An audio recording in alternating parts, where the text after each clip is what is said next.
Well, thanks to WGA for this opportunity. I can't think of many issues that are more nonpartisan than wildfire. Fire doesn't care if you live in a red state or a blue state. Over the past several months, nearly everyone living in the West has been affected by this year's fire season. Whether it's breathing smoke, being placed on evacuation notice, having your community be directly affected by wildfire, the 2020 fire season has made an already challenging year much more difficult. The intensity of this year's fire season has many causes. Wildfire is a natural part of the ecosystem, but over the past century, land management practices have resulted in increased fuel loads in our forest and rangelands. Active management, including the use of prescribed fire, has not kept pace and scale necessary to keep our lands healthy and resilient to uncharacteristic wildfire. There's a lot of work to be done. Under the shared stewardship strategy with the U.S. Department of Agriculture, nearly all Western states have entered into agreement with the U.S. Forest Service to collaborate on land management projects. These agreements can be effective tools to prioritize active management in our states. Idaho is one of the first states to use Good Neighbor Authority and shared stewardship as a tool to improve forest health and reduce wildfire. Regionally, WGA has been working under a stewardship memorandum of understanding with the U.S. Department of Agriculture. One of those activities is an effort to increase interagency coordination in the restoration of wildfire-affected communities and lands. These include the development of a roadmap of assistance available to communities affected by wildfire. I'm very familiar with the need for interagency coordination on wildfire response. Idaho is home to the National Interagency Fire Center, which coordinates fire response to wildfires across the United States. But wildfire response goes beyond the federal government. In Idaho, rangeland fire protection associations are made up of private landowners, mostly ranchers and farmers, that are often the first responder to a wildfire. Local fire departments and state agencies are the next layer. It takes everyone working together to provide effective response to a wildfire that may cross private, state, and federal lands. Now I want to turn things over to Montana Governor Steve Bullock, who has been a leader on forest management issues both in Montana and throughout the region. Thanks so much, Governor Little, and it's great to join all of you today virtually. As Governor Little said, out west, governors are no stranger to challenging firefighting seasons. And while this year in Montana, we experienced relatively moderate fire season, many communities still really had significant impacts. I think back to on the very same day that I ordered flags to be lowered half staff, because we lost a wildland firefighter in Oregon. We had 3 of our firefighters in Montana to fire near Bozeman, having to deploy their fire shelters. They were all safe, but the first time we've had to deploy fire shelters in 50 years in our state. I know that many of our neighbors weren't as fortunate. We saw fires covering over 1 million acres of Forest Service land in a single day, the loss of 10,000 buildings and 30 lives in California alone, and severe air quality impairment lasting weeks across vast reaches of our country. And unfortunately, I don't think the fire season this year was an anomaly. In 2017, when Montana had its largest and most expensive fire season in over a century, I know it won't be our last. By some estimates, our fire seasons are about 38 days longer than they were 3 decades ago, in part due to a changing climate. So we have a lot more work to do to approach both forest health and resiliency at scales commensurate with the challenges that we face. Our forests need our attention. And when we improve forest health, we can also reduce wildfire risk in our communities. I often think back to when Western governors really helped secure a fire funding fix during the 2018 omnibus negotiations that would allow the Forest Service to dedicate the resources and capacity to begin to restore our forests. We were able to define a set of bipartisan and common sense forest management reforms that help define what a compromise for Democrats and Republicans in Congress could actually look like. Governors were literally texting and calling not just their delegation, but leadership at all levels of Congress to ensure that a deal was secured. And as a companion to that budget fix, we were able to pass new provisions that expand the use of good neighbor authority and that streamline appropriate environmental reviews in high wildfire risk areas. We were able to secure new funding for things like community wildfire protection planning and hazardous fuel reduction treatments tied to FEMA's fire management assistance grants. Recently, here in Montana, we finalized our 2020 Forest Action Plan. And it really aims to bring that same seamless local, state, private, federal, and tribal collaboration that we have with firefighting and apply it to our forest management and restoration needs. It builds off the best practices from Western states and is aligned with the Forest Service's current mandate to expand shared stewardship. Our wildfire response efforts are highly dependent on full and successful collaboration. It doesn't matter how big the fire is or where it got started. Wildland firefighters really coordinate across state, local, tribal boundaries to protect our communities and resources at risk. And the same really does go for Western governors. Our efforts are more likely to be successful when we work together. And as governors, we're committed to finding those bipartisan common sense solutions to the challenges facing us in the West. In what's often a fractiously partisan environment, Western governors provide that example of how we can work together on a whole range of issues and actually get things done. And that same mission of working together is key to our success as we look to manage our forests in meaningful ways and during future fire seasons. So thanks again for including me. Now I will turn it over to Governor Gordon. Well, thank you, Governor Bullock and Governor Little. It's great to see you. I know we've all faced this issue this year. Wildlife is very dependent on the work that we do, and certainly wildlife is an important part of any effort we talk about with wildfire. Wildfire, though, is a natural part of the Western ecosystems. Severity, extent, and frequencies of fires have changed. And this is due to a number of factors and is exacerbated in many instances by an ever-increasing creep of urban and suburban infrastructure into previously unoccupied areas. And this year, I think all of our states have seen a number of people moving to relatively more open areas of Wyoming, Montana, Idaho, and Colorado. And so this is an issue that's going to become even more complicated as we go forward. The challenges that this urban wildland interface pose for all managers, whether federal, state, or private, is really remarkable. It stresses resources, both in terms of numbers and constancy of effort. Wyoming and other Rocky Mountain states have seen much larger fires, decreased timber production, and reduced levels of regeneration in many of these cases. Many of our forests are or were in poor condition to begin with, and fire was inevitable. It's only a matter of how extreme it will be. Previous management has effectively removed the challenge or the opportunity to say, what will we do with little fires? Because every fire now has the potential to become really quite large. Other Western states face the same issues that Wyoming did this year, but with somewhat different ecological parameters. We've seen where cheatgrass and kudzu have invaded old fire scars. We've seen pine beetle kill or spruce budworm kill, but the responses have been equally earnest right across the West. And we all work to do better education for those living in that wildland-urban interface. Folks need to be fire smart, abide by fire bans, and share resources across the West to try to mitigate and the damage that can happen to property and resources. This year, Wyoming's military was deployed with their MAFS unit, our C-130 air tankers, as far west as California and Oregon on 3 different deployments. We had county firefighters that were deployed out of state several times.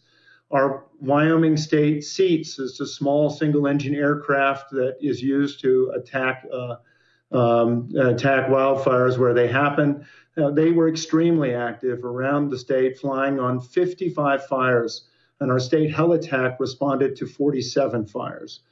Wyoming-based fire crews, whether federal, state, county, or local, responded to, in actuality, over 1,000 fires within the state. And most of those were early, initial, and very successful attack. But we also had numerous out-of-state assignments. One of our most remarkable fires, actually the largest in recent history, was the Mullen Fire south of Laramie. And I think it keynotes the cooperation that we have between states. The Mullen Fire started and moved very rapidly, actually extending into Colorado. And so it was really an opportunity for Governor Polis and I to work well together to try to stem that fire, which ultimately was eventually extinguished. But it was about a 175,000 acre fire. But moving forward, there are things that we'll have to continue to improve upon. Post-fire management is always one thing that comes to mind. But we also have to consider the inputs, including no management, that have led to the outputs we see now. Our policies need to be logical, aimed at multiple use, and sustain healthy forests, grasslands, and sagebrush ecosystems, an approach that is often referred to as resilience. In Wyoming, we are looking to new tools like our shared stewardship agreement with the U.S. Forest Service to provide the mechanisms to have a larger conversation surrounding fire. We cannot rely simply on fire response and suppression. We must consider pre-fire management, holistic principles, and even the use of smaller prescribed fires to avoid the massive fires that we have seen of late. As a state, with roughly half of our landmass being federal and our partnerships with all federal agencies being key, we need to focus more now on what we do with management post-fire and pre-fire than we ever have before. I continue to work to improve these and to help every way possible to provide our public with healthy ecosystems in which to recreate, hunt, fish, graze, log, and enjoy, and provide that vital wildlife habitat that is so much a part of all of our cultures. All the uses have a place within our systems, and if we can manage correctly, changes to the fire dynamics and regimes will be an added benefit. We have greatly increased our use of good neighbor authority. We've greatly increased our ability to cooperate throughout the West in a bipartisan fashion, and that has been very helpful with our federal partners to better achieve these goals on our lands, their lands, and while at the same time we can focus more attention on improving the conditions on state and private lands within the state. And lastly, I guess I would say, one of the most important things we can do to challenge climate change is to be able to have green, healthy, and growing forests, as opposed to ones that are burning quickly or decaying slowly, both of which release more carbon dioxide in the atmosphere.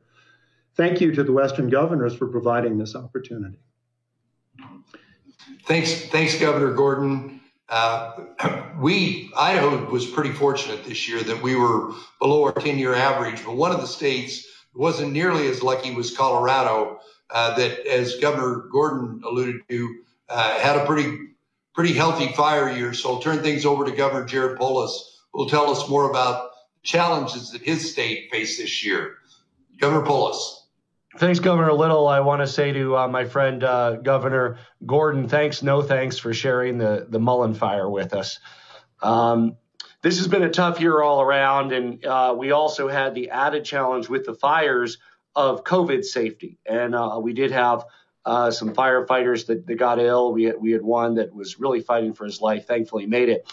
But it was a much smaller number than it would have been because of the additional work around distributed camping, and instead of the normal man camps that they have with latrines and mess halls, they really did an extraordinary job staying safe. Much of the West, and Colorado is no exception, has been hit by devastating wildfires. We in Colorado had our 3 largest wildfires in the entire history of our state, all in 1 year. Cameron Peak, 208,663, And at one point, we were even concerned that that one could have potentially merged with the Mullen Fire. Thankfully, it didn't. These troublesome fire, 193,000 acres, and Pine Gulch, 139,000 acres. Those are the three biggest we've ever had all in one year. And 2 Coloradans lost their life. Thousands of people, thousands, were displaced from their homes, some second homes, some primary residences. And there's many who lost everything they had with very short times for the evacuation because of the way the wind spread these fires. I heard from some folks who had 15 minutes to gather everything they had and get out. Many of the areas also had a lot of ag. We had to move a lot of animals out. We did, and most of them were able to return safely. But just the added logistical challenges that we face. And sadly, these kinds of challenges are becoming more and more common. We have a statewide drought. And even the very term fire season doesn't really capture what states across the West like Colorado are experiencing. I mean, these were, we're talking September, October. There used to be a season, and yet fires are raging really most of the year now. Hotter, drier weather, drought, compounding the immediate dangers of the fires were the air quality issues across really the entire American West, the combination of the different fires, the smoky haze. There were many days where vulnerable Coloradans were encouraged to stay indoors, where people who jog regularly outdoors were unable to do so. And that also remains another cost of the fires. Property destruction, loss of life, evacuations, air quality, all part of the price that we're paying. On top of the fire, as I mentioned, the COVID challenges, really the first responders were battling on numerous fronts, battling the fires, but also being safe for themselves and the evacuees to avoid contracting the deadly virus. Our Department of Homeland Security and Emergency Management partnered with the Red Cross to have distributed sheltering plans, minimizing COVID spread. I got to meet with some of the evacuees at the East Troublesome Fire, housed in a hotel, separate rooms. We met, outdoors in a circle at a distance. Got to greet some of them wearing masks. So, it's just on top of all that, if you can believe it. With the pandemic and the unique challenges the fire evacuations and fighting has. We continue to be focused on mitigation and building back stronger from the fires. We know that we've been a leader on many of these mitigation efforts. We really are experiencing increased fire risk for two main reasons, and I think it's similar across the American West. Number one, demographics, more population, more utilization of land, greater chance, and many of our fires were human caused. Second, climate change, hotter, drier, longer fire seasons, if you can have a fire season at all. Those two combined really create a perilous picture for the American West over the next few decades. And it's really why we need to step up. It's critical that we work together across the West on the important challenges that our communities are facing, share best practices, step it up on fire risk reduction, forest management. We need to be stronger and more responsive, including our partnership with the federal government on these issues. Our largest fires were on federal land, Forest Service and Department of Interior, including some private land and some state land, but the vast majority was federal land. I want to thank Western governors for the amazing collaboration on these issues and for supporting really vital conversations to the future of the American West like these. And I'll turn it back over to my colleagues. Thank you. Thank you, Governor Polis. We're very fortunate today to be joined by Chief Kim Zagaris, the Wildfire Policy and Technology Advisor for the Western Fire Chiefs Association. Chief Zagaris was most recently served as the State Fire and Rescue Chief for the state of California, Governor's Office of Emergency Services. That's a big business card. He has an extensive background in fire service, emergency management, and homeland security, which includes working with local, state, federal, and international agencies over the last 41 years in his role with the Western Fire Chiefs Association. Chief Zagaris applies his knowledge and experience create purposeful initiatives that will improve the fire service's understanding and capabilities in large-scale incident response. Chief Z, welcome to WGA, and we look forward to the discussion. Thank you, Governor. It's a pleasure to join you today. Listening to some of the conversation has been good nationwide, but particularly in the West where we're living. Wildfires have become more and more destructive, resulting in not only death but property loss. And of course, the economical impacts as well as the environmental health damages that are just challenging all of us across the West. It is putting a challenge on folks at the local, state, federal, and tribal level to respond to these emergencies, as well as be able to fund them and keep up with them. And it was really good to see just how engaged the governors are, and listening just about the discussion about COVID, which has really added a unique challenge to all of us this season. Has been tremendous. It's really quite a pleasure to engage and to speak on behalf of the Western Fire Chiefs with the Western Governors Association. I'm either fortunate or unfortunate some days to be from the state of California. And I think that as I talk to folks, you think of fires, you think of the West, but you definitely think of California. But I'll tell you, this year, watching our partners in Oregon and to watch the destruction they had to deal with, and the complexity was just overwhelming to what I've seen in my 42 plus years in the fire service. And I would tell you that as we continue to try to find enough resources to meet today's challenges, in a time where we really are seeing a diminishing number of resources to send out to apply to the fires to protect people's lives and property. Ultimately, the environment is really a struggle in today's day and age. But I'm honored to watch not only public safety, not only fire, but law and EMS and our emergency managers and public works folks work very closely together to try to meet these challenges. But I am very concerned, and I watch as I look at today's day and age, and I think of the amount of money we're putting into suppression is unbelievable to meet that need. I wish we could find as much energy into putting it into the mitigation side of the house. I think, an interesting report, at least facts out of FEMA, is that the natural hazard mitigation saves $6 for every $1 spent, at least on the federal end of grants out there. Just an example of ways we could find an opportunity to try and adjust. We've seen a 10-year average, at least in the United States, but mostly in the West, about 55,000 acres or 55,000 incidents is what normally responded to in the course of a year. Usually about 6.5, almost 6.6 million acres. This year, we've seen a little over 52,000 fires, but the number is 8.8, almost 8.9 million acres of rangeland and timber that have burnt out there. And I can surely tell you, without knowing the total number across the West, I can tell you just in California, they've lost almost 9,400 structures and 32 lives that were lost just this year.